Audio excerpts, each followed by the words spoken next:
आमचा लहानपणचा मित्र आहे दत्तात्रय. आम्ही सगळे त्याला दत्ता दत्ता म्हणतो लाडानं. दत्ता अफाट ताकदीचा, लहानपणापासून व्यायामाची आवड आणि अशी व्यायाम करून करून बॉडी बनवलेली अशी. दत्ताचं लग्न झालं. लग्न झाल्यावर दत्ता मग आता एका दिवशी बायकोसोबत असा फिरायला निघाला.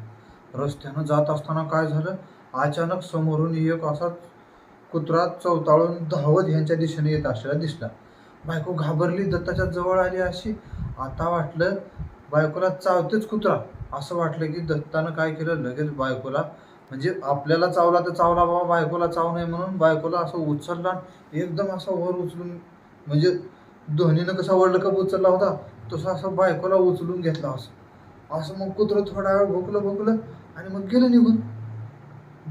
मग कुत्रं निघून गेल्यावर मग बायकोला खाली उतरवलं. ह्याला आनंद झाला.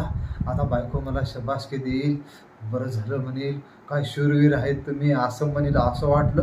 तर बायको रागानं असं पदर खोचून ह्याच्याकडं रागानं बघून म्हणायला लागली, काय बाई कसला माणूस आहे ही, आजपर्यंत कुत्रा धावून आला तर लोक त्याला खालचा दगड उचलून फेकून मारते, तर असं बघितलं होतं, आज हा पहिल्यांदा असा माणूस बघितला की आपल्या स्वतःच्या बायकोला उचलून कुत्र्यावर फेकणार होता.